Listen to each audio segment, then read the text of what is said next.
धाम प्रभात, बहुत बहुत साधुवाद, कल्याण हो, मंगल हो, दीर्घायु हो, सदा सुखी हो। आज हम संगत करेंगे कि हमें मन को निर्मल करना पड़ेगा।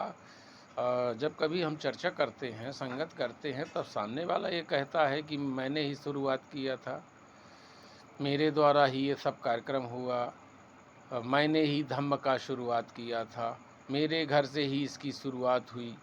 और जब आप उससे पूछते हैं तो वो उद्बोधन नहीं करना जानता, संबोधन नहीं करना जानता, वो बंदामी भंते करना नहीं जानता, बंदामी उपासक जी करना नहीं जानता है, बंदामी भिखुणी जी नहीं करना जानता, बंदामी भंते जी करना नहीं जानता है, भाई से संबोधन करना नहीं जानता है, बहन से संबोधन करना नहीं जानता है, अपने साथी से संबोधन करना नहीं जानता है, उद्बोधन करना नहीं जानता, लेकिन शुरुआत वही किया है।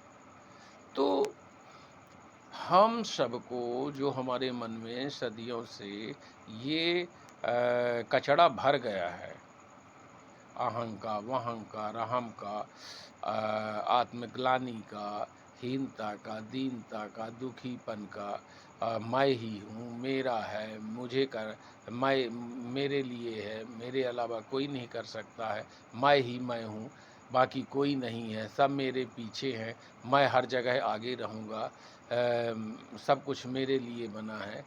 तो ये जो हमारी अ, एक संव्यवहार पैदा हो गया है, we are people the India, we are, हम सभी जब तक नहीं आएगा, और यह हमारे आचरण में नहीं आएगा, क्योंकि बहुत सारी बातें जो देखी जाती हैं वह भाषण में तो बहुत सुंदर सुंदर लोग बोल लेते हैं, लेकिन व्यवहारिक जीवन में जब देखा जाए तो वो सेम उसका उलट होता है। हम ये देखते हैं कि पशु पक्षी की सुरक्षा का मंच वही लगाते हैं, पशुओं की सुरक्षा का मंच वही लगाते हैं जो तंदूरी चिकन खाते हैं, और तंदूरी चिकन खा के फिर भाषण देते हैं कि हम पशु पक्षियों की सुरक्षा करने का संकल्प लेते हैं। जो शराब पीते हैं वही शराब न पीने का संकल्प लेते हैं।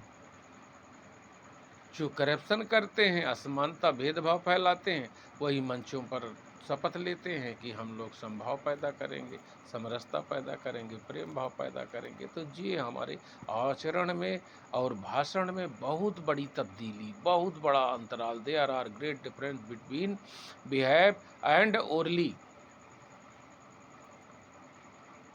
तो ये सब में करना पड़ेगा।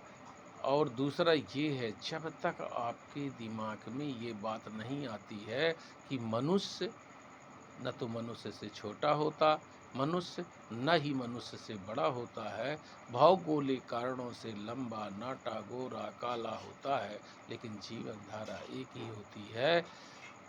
कोई भी आदमी ज़्यादा सफल है, उसके लगातार पूर्वजों का नाम उसमें त्याग छुपा है। कोई आदमी उस क्षेत्र में ध्यान नहीं दिया, उसके एटमॉस्फेयर का कारण है। इसलिए हम सब लोगों को मिल कर के संभाव सोचना चाहिए, वास्तविकता सोचना चाहिए, और बेहतर बनाने के लिए, सुखी बनाने के लिए, दुखों से मुक्ति के लिए आगे आना चाहिए। और हम किसी से किसी तरह का घृणा न करें। आप अपराध से घृणा करें, अपराधी से नहीं। बहुत बहुत साधुवाद।